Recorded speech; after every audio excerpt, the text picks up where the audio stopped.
Tondaka motema na ngai esika basantu basanganye basimoli maboko likolo lola na nzambe fungwama etondaka motema na ngai esika basantu basanganye basimoli maboko likolo. Alléluia. Je l'aime beaucoup. Il m'a beaucoup aidé. Il m'a poussé à aller vers l'excellence. Et cet homme-là s'appelle l'évangéliste Kisemina Kivina. Il est venu dans les Seigneurs, bien aimé, c'est 2 ans après que l'Éternel a parlé. Son père spirituel a résisté et l'Éternel a insisté qu'il est porteur d'un ministère et tu dois le libérer. Bien aimé, et ça n'est pas milité. Ailleurs, pourquoi vous pouvez si responsabilité dans moi dans mon cœur. Amen.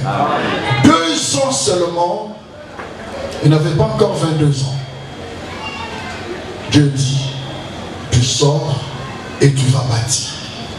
Et c'est comme ça qu'il était sorti. Et dès qu'il est sorti, l'Éternel a commencé à se manifester. Et c'est quand j'ai écouté le pasteur Daniel, je dis, mais c'est pratiquement comme mon père spirituel, trop jeune, il est entré dans le ministère.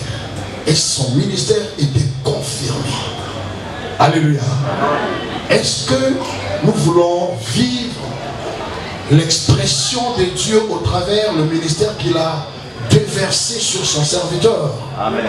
Alors laissez-moi vous le présenter. Restons toujours debout. Ne vous fatiguez pas. Je vous prie. Est-ce que nous pouvons nous lever? Il s'appelle Goldé Daniel Lualaba. Le dimanche, je l'ai présenté ici. Quand il me dit, mon nom c'est Lualaba, je dis, mais Lualaba c'est une province. Lualaba c'est là que se trouve la source du fleuve Congo. La source du fleuve Congo c'est à Lualaba. Je dis donc, c'est comme si tu étais la source d'eau que les hommes ne peuvent pas voir avec leurs yeux. Et cette eau, c'est la parole de Dieu. Amen. Que Dieu a déversé en toi. Amen. Il est né un certain 16 septembre à Mbujimayi. Mbujimayi, c'est la ville de diamants. C'est la ville de Luba. Et si tu parles avec le pasteur Daniel, tu vas te rendre compte que il parle, même quand il parle français, même quand il parle le lingala, le Chiluba est toujours là. C'est parce qu'il est né là-bas. Il a écouté la parole de Dieu, il a accepté le Seigneur et il était baptisé en 2009. Mais comme vous savez, beaucoup d'entre nous sont passés par cette expérience où tu es déjà dans le Seigneur, mais tu te rends compte que tu n'es pas véritablement dans le Seigneur. Il était baptisé en 2009, mais il a véritablement accepté le Seigneur Jésus-Christ en 2013 lors du décès de papa Alain Moloto. Donc il n'y a pas longtemps. Et aujourd'hui, tu peux avoir des doutes. Je ne te décourage pas. Continue avec les doutes. Mais quand il viendra ici, tu comprendras que ça c'est Dieu. Amen. Il est détenteur d'un diplôme en pédagogie générale. Étant jeune, il compte continuer ses études. Mais le ministère est venu avec ses caprices. Et par son ministère, il est prophète, il est conférencier, un enseignant de la parole. Passé par les aînés qui l'ont poussé à travailler, il est entrepreneur. Et c'est par là qu'aujourd'hui nous voyons même ces livres-là. Le pasteur Daniel va nous présenter son livre intitulé « Le vrai fils et fille de Dieu ». Est-ce que nous acceptons recevoir le pasteur Daniel parmi nous? Amen. Est-ce que nous voulons bien le recevoir? Il est à Kinshasa. Bien aimé, il y a un vent que j'aime beaucoup. vers les années 80, il y avait un vent à l'est de la RDC où il y avait beaucoup d'enfants âgés de 5 à 10 ans qui prêchaient la parole de Dieu. Donc c'était comme une contamination. Et jusqu'à aujourd'hui, il y a plus de ce genre de miracles là-bas, toujours à l'est. Et le pasteur Daniel est entré dans un vent où beaucoup de jeunes serviteurs entrent maintenant dans les champs et commencent à travailler avec exploit. Mais tout vient de l'Éternel. Il est dans les collèges pastoraux dirigés par l'homme de Dieu, le pasteur Marcelo Tonassi, au sein de l'église La Compassion. Donc il est là, Marcelo est en lui. Jésus-Christ, notre Seigneur, est en lui. Amen. Nous le recevons. Amen. Avec nos acclamations.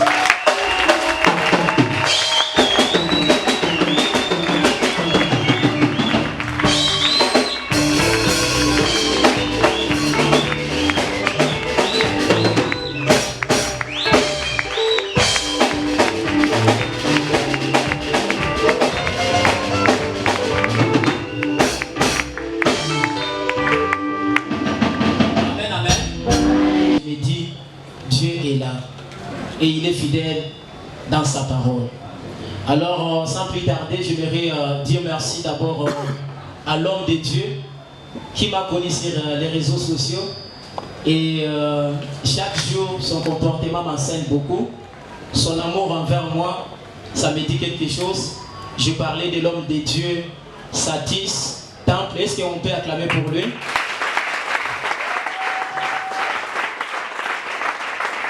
Alléluia. Je dis aussi merci à l'homme de Dieu, le pasteur Emery Shalom, lui qui nous a accepté sans avoir nous écouté un jour. Il nous a donné la confiance de venir présenter les livres dans ces lieux. Alors pour moi, je me dis que le Dieu que nous servons, le Dieu que j'ai donné ma jeunesse, puisse se souvenir de cette église. Est-ce qu'il y a les membres de cette église dans ces lieux? Si vous êtes là, acclamez pour l'Éternel. J'ai toujours dit, il n'y a pas de roi sans peuple. Alléluia. Il n'y a pas de roi sans peuple. Je te bénis, toi qui es là ce soir. Amen. En tout cas, que ta famille soit bénie. Amen. Que tes enfants soient bénis. Amen. Et j'aimerais te dire ce soir, tu ne seras pas déçu. Parce qu'il y a un message que Dieu veut te communiquer dans quelques minutes. Est-ce que tu peux acclamer pour toi-même?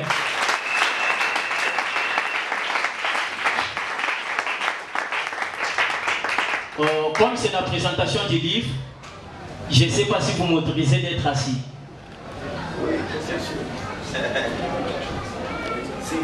Là-bas, si je serai là-bas, vous allez me voir? Non, ici. Hein? Ok, au moment où on déplace la table, il y a une prière que nous allons faire par un chant merveilleux d'un confrère à moi qui veut simplement dire « Je ne suis plus esclave ». Amen. Tel que tu es là, tu n'es plus esclave du péché.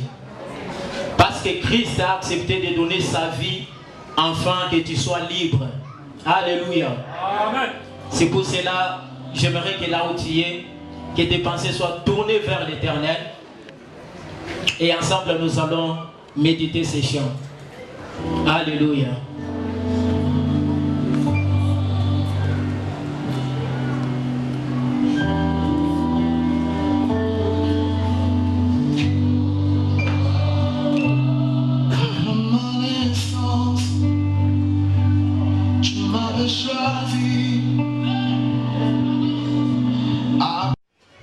Ce soir, si nous sommes là, c'est pour présenter ces livres qui a pour titre les vrais fils et filles de Dieu. Mais beaucoup plus ce soir, je vais parler des fils de Dieu. Amen. Quand on parle des vrais fils, on voit déjà les filles de Dieu. Alléluia. Alors les sœurs, ne me prenez pas à rigueur si je ne cite pas beaucoup les filles. Alléluia. Parce que vous êtes dans les fils. Alors cet ouvrage que vous êtes en train de voir, c'est un livre qui contient 144 pages, qui a 8 chapitres. Le premier chapitre, c'est les vrais fils et filles de Dieu.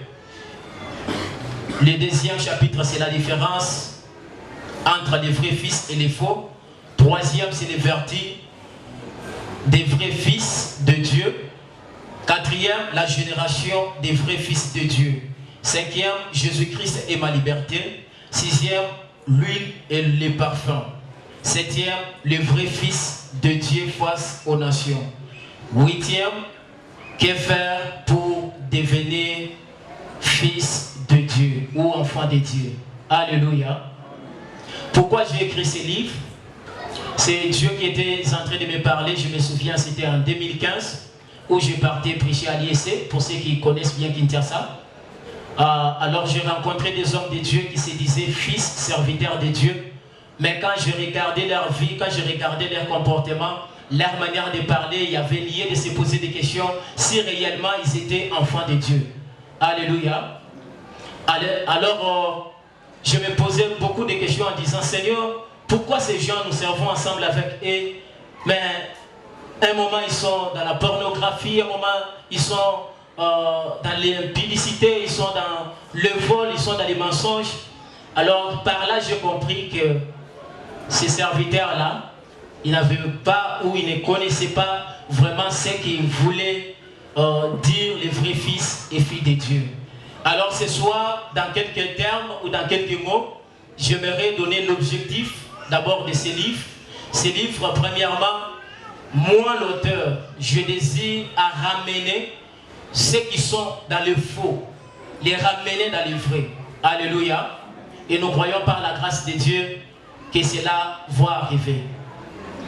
Deuxième objectif, je désire susciter les vrais fils, les enfants qui connaissent leur Père, qui ont la nature de Dieu en eux.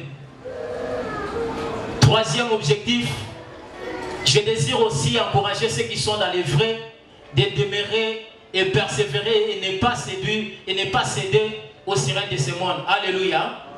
Parce qu'on ne peut pas seulement parler des faux sans parler aussi des vrais. Si on voit les faux, c'est-à-dire il y a aussi des vrais.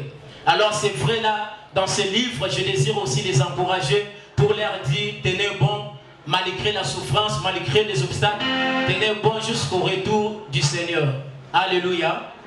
Alors, dans ce livre, j'ai tenté de répondre à quelques questions. La première question, c'est qu'est-ce qu'un vrai fils de Dieu? Parfois, c'est une question que plusieurs se posent au milieu de nous. Qu'est-ce qu'un vrai fils de Dieu? Plusieurs pensent qu'être enfant de Dieu, c'est aller à l'église chaque jour.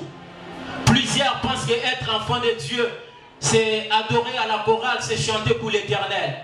Plusieurs pensent qu'être enfant de Dieu, c'est prêcher, être en veste, être en robe comme Catherine Kouloun. Plusieurs pensent qu'être enfant de Dieu, fils de Dieu, c'est parler en langue. Mais j'aimerais te dire ce soir qu'être fils de Dieu, ce n'est pas seulement prêcher. Alléluia. Alléluia. Alléluia. Un enfant de Dieu, un fils de Dieu, premièrement, c'est celui qui a reçu Christ comme Seigneur et Sauveur. Tout commence par là. Si dans ta vie, tu n'as jamais reçu Jésus-Christ comme Seigneur, tu n'es pas fils de Dieu. Même si tu parles la langue de plus que mon pasteur Marcelo, je te dirai que tu es faux. Même si tu pries du matin au soir, si tu n'as jamais reçu Christ en tant que Seigneur et Sauveur, tu n'es pas enfant de Dieu. Alors par cette question, j'aimerais dire, un vrai fils de Dieu, c'est celui qui a reçu Jésus-Christ comme son Sauveur. Il n'est pas seulement celui qui a reçu Christ comme son Sauveur, mais il est celui qui présente Dieu partout où il passe. Dans l'université, dans son église, à la cité, nous avons une génération, aujourd'hui à l'église, il a l'autre image. À la cité, il se comporte comme un vrai païen. Celui-là, je l'appelle ce soir un faux fils. Donc, j'aimerais parler au peuple de Dieu qu'un faux est très dangereux qu'un païen. Ah, qui dit Amen? Amen.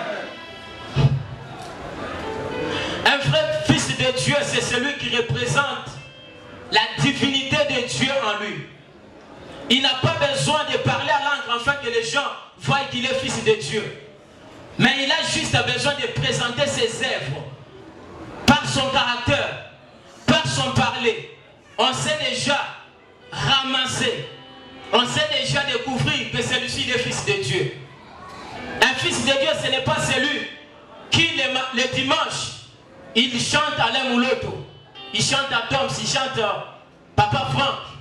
Mais la nuit, il est dans une boîte, en train de chanter les Ouéji, les voix. Je n'ai pas cité le nom de quelqu'un. Le Fils de Dieu, c'est celui qui connaît la nature de Dieu. C'est pour cela la Bible dit, le monde attend avec ardent désir la manifestation des vrais fils de Dieu. C'est pour cela Jésus-Christ, dans son ministère, il a dit, je fais ce que je vois faire mon Père. Est-ce que si Jésus était à ta place aujourd'hui, il allait parler comme toi tu parles? Est-ce qu'il allait danser la chanson là des fois que tu danses aujourd'hui? Je ne crois qu'il n'allait pas faire. Je passe aux deuxième question. La deuxième question c'était, qu'est-ce qui les caractérise? Qu'est-ce qui les caractérise? Ici, on a beaucoup plus besoin de ce qui caractérise le vrai Fils de Dieu. Leur vertu. Alléluia. Alléluia. Alléluia. Dans le vertu, dans les caractères, dans les critères des vrais fils de Dieu, on voit la douceur, on voit l'amour, on voit la paix. C'est pour cela Joseph, lorsqu'il est parti dans la maison de Pharaon, il a amené la paix. Alléluia. Joseph était de la génération des vrais fils de Dieu. Alléluia. Un jour, j'étais quelque part, j'ai suivi un homme de Dieu, on lui appelle au téléphone, il décroche le téléphone et il dit, allô, c'est votre humble serviteur qui chante bien. Il était chanteur. J'étais derrière lui, je disais, mais est-ce que pour dire c'est telle personne, il faut ajouter votre humble serviteur qui chante bien? Je voyais qu'en lui, il y avait l'orgueil. Alléluia. Alléluia. Ça, ce n'est pas un comportement d'un vrai fils de Dieu. Un vrai fils de Dieu, il connaît qu'il appartient à Dieu. Il sait que dans son mariage, jamais on peut balancer la chanson de Oui. Il connaît bien que dans son anniversaire, les Jenif, si c'est qu'il a, on ne peut pas balancer ça. Alléluia. Alléluia. Dans ce livre, j'aimerais dire que les critères ne se disent pas. Alléluia. Les critères ne se disent pas comme nous les voyons aujourd'hui. Des bien-aimés qui te disent, moi je sens Dieu par jour. Chaque jour ici, je sens Dieu. Chaque jour ici, je marche ceci. Je suis dans la sainteté. Je suis comme ça.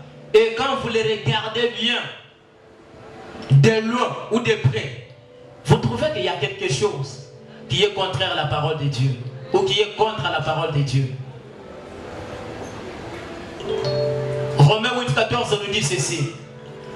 Tous ceux qui sont conduits par l'Esprit de Dieu sont fils de Dieu. Alléluia. C'est le verset 3 que j'ai utilisé pour écrire ce livre. Tous ceux qui sont conduits par l'Esprit de Dieu sont fils de Dieu. Un fils de Dieu n'est pas conduit par son pasteur. Je ne dis pas que tu dois être impoli devant ton pasteur. Mais je voulais simplement dire, ne sois pas conduit par quelqu'un, mais plutôt accepte d'être conduit par l'Esprit de Dieu. C'est pour cela que la Bible dit ceci. L'Esprit de Dieu, l'Esprit lui-même, rend témoignage à notre esprit que nous sommes enfants de Dieu. Est-ce qu'on peut acclamer pour ça? L'Esprit de Dieu rend témoignage à notre esprit que nous sommes enfants de Dieu. Galates 38, le verset 38, la Bible nous dit ceci. Tous, nous sommes fils de Dieu par la foi. Alléluia. Nous sommes fils de Dieu par la foi. Un fils de Dieu, peu importe ce qu'il peut rencontrer, il ne peut pas abandonner Dieu. Il ne peut pas renoncer à son Père. C'est pour cela David dit, même lorsque je passe dans la vallée de l'ombre de la mort, je ne crains aucun mal. Parce qu'il connaissait que son Père était avec lui. Malgré la souffrance, Dieu était avec lui. Non, j'aimerais dire à une personne ce soir, cette présentation, elle est à la fois spirituelle, à la fois scientifique. C'est pour cela, par moment, comme c'est l'Esprit de Dieu qui nous conduit, nous allons faire quelques déclarations sur vous. Amen, amen. Amen. Alors vous allez me supporter de travailler ainsi. David dit, même si je marche, même si je passe dans l'ombre de la mort, je ne crains aucun mal. Lui ne voulait pas rester dans l'ombre de la mort. La Bible ne dit pas qu'il était là dans l'ombre de la mort. Mais la Bible a dit, il passait dans l'ombre de la mort. Voilà pourquoi je viens prophétiser sur toi ce soir. La souffrance que tu es en train de traverser maintenant, non, ça ne demeurera pas dans ta vie. Non, c'est juste à l'école de Dieu. Non, j'aimerais te dire, c'est juste à l'école de Dieu. Toi, tu ne vas plus demeurer là-bas. Mais plutôt, tu vas passer. Tu vas passer cette ombre-là de la mort. Alléluia. Un vrai fils de Dieu, même si tout ne marche pas, lui doit toujours disposer son esprit pour adorer Dieu. Vous savez, adorer Dieu lorsque tout va bien, c'est bien. Mais adorer Dieu lorsque tout va mal, c'est plus mieux. La foi n'échoue jamais. La foi n'échoue jamais. Parce que dès que tu acceptes Christ comme Seigneur et Sauveur, tu dois avoir la foi. La foi va t'aider à ne pas trébucher. Même si la 17 peut venir. Alléluia. Même si la souffrance peut te surprendre, la foi va t'aider. Et un vrai fils de Dieu, c'est celui qui a la vie de méditation. Parce que la vraie prophétie, c'est la parole de Dieu. Amen. Amen. Quelqu'un ne m'a pas compris. Amen. Je suis prophète, je sais ce que je suis en train de dire. Amen. La vraie prophétie, c'est la parole de Dieu. Amen. Amen. Yes. Il y a des choses qu'un vrai fils doit connaître ou doit savoir pour demeurer fils de Dieu. Parce que je vais scandaliser quelqu'un. Tu sais, les premiers jours que tu vas accepter le Seigneur, le jour-là, le combat va encore augmenter dans ta vie. Avoir mal lorsqu'il pêche. Alléluia. Amen. Je n'encourage pas une personne ce soir d'aller pécher. Mais j'aimerais dire, viens à Dieu tel que tu es. Même si tu es pécheur, viens à lui. Et il faut te prendre en charge. Alléluia. Alléluia. Et pour finir, quelle est la place des fils de Dieu dans la société aujourd'hui? Alléluia. Avant de répondre à cette question, j'aimerais dire au peuple de Dieu qu'il y a la différence entre enfant de Dieu et fils de Dieu. Qui croit cela? Il y a la différence entre enfant et fils de Dieu. Voilà pourquoi Jean 1,12 nous dit ceci. À ceux qui l'ont reçu, à ceux qui croient à son nom, il leur donne le pouvoir de devenir enfants de Dieu. Alléluia. Quitter de l'enfance, quitter au stade là de l'enfant de Dieu au fils, c'est une chose. Amen. Un enfant de Dieu, il peut entrer au salon, il prend son pot, il met là, il peut faire caca. Mais lorsqu'un fils entre, il va crier, hé, qui a mis ça ici? Et après avoir crié, il doit prendre pour déplacer, pour l'amener à l'endroit qu'on doit amener cela. Alléluia. Alléluia. Tu n'as pas à craindre ta mère qui est sorcière. Tu n'as pas à craindre ton voisin qui est sorcier. Parce que la Bible dit, petits enfants, ne les craignez pas. Parce que celui qui est en vous est plus grand que celui qui est dans le monde.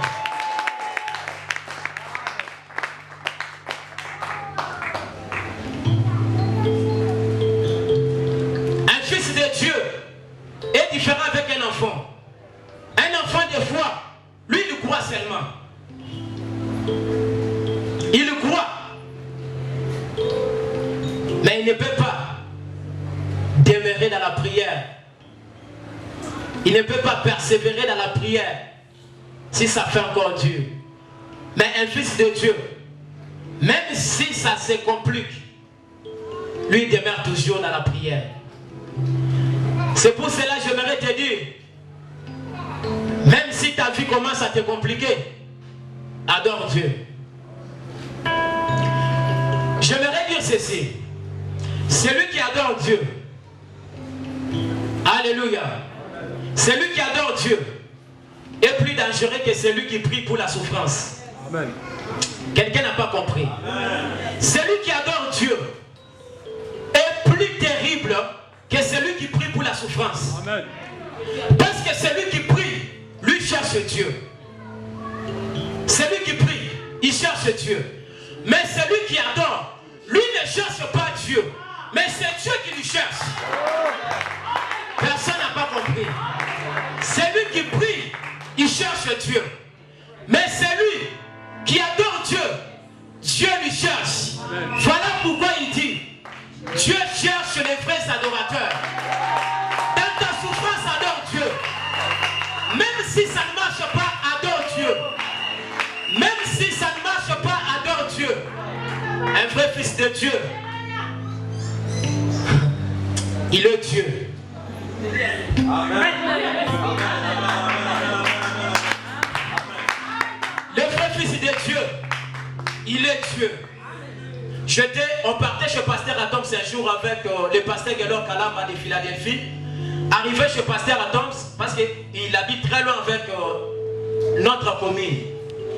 La voiture qu'on avait, il n'y avait plus d'essence. Le carburant est fini. Je suis presque à la fin. Alléluia. Le carburant est fini. Alors l'homme de Dieu me dit, ici on n'a pas de choix parce que je n'ai pas d'argent. Et ce jour-là, je me suis rappelé de ce que la Bible dit. Vous ferez de plus que moi. Je dis à cet homme de Dieu, je vais rouler cette voiture sans carburant. Il n'a pas crié. Il était mon aîné dans la foi. Je lui ai dit, pasteur, je vais rouler cette voiture sans carburant. Il s'est fâché, il a dit, nous à Philadelphie, on ne nous a pas appris ça. Je lui ai dit, pasteur, démarre la voiture et ça va partir. Il ne voulait pas. Je lui ai dit, démarre la voiture. Vous savez, quand on te dit quelque chose pareil, hein, par moment tu dis, voiture est pédée. Et je lui ai dit, nous allons partir jusqu'à chez toi, sans carburant. On a fait plus de 2 heures en route. On a roulé la voiture sans carburant. Un fils de Dieu a des solutions à son côté. Même si il sent que le célibat est en train de lui amener dans la fosse. Il y a un verset qui dit, l'homme ne restera pas seul. Prends ce verset-là. S'il y a quelqu'un qui a un problème de mariage, prends ce verset-là, prie, c'est ça ta prophétie. Amen. Un fils de Dieu n'a pas besoin qu'on le prêche. Il suffit de connaître la parole de Dieu. Tu es dans la parole de Dieu. C'est pour cela que je vous encourage de lire aussi ces livres. Je serai menteur de dire que j'ai tout écrit ici. La Bible dit, nous connaissons en partie, nous prophétisons en partie, nous prêchons en partie. Je sais que nous écrivons aussi en partie. Je sais que j'ai écrit une partie. Ou je dirais, j'ai beaucoup écrit. Et il reste encore beaucoup à écrire. Toujours sur ces versets ou sur ces sujets. Est-ce qu'on peut acclamer la parole de Dieu?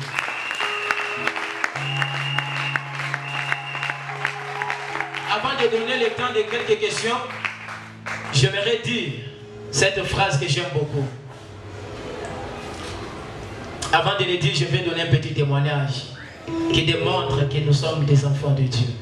Toi là, tu es aussi enfant de Dieu. Tu es fils de Dieu. Amen. Tu es fils de Dieu très haut. Bien-aimé, je suis venu ici à Brazzaville.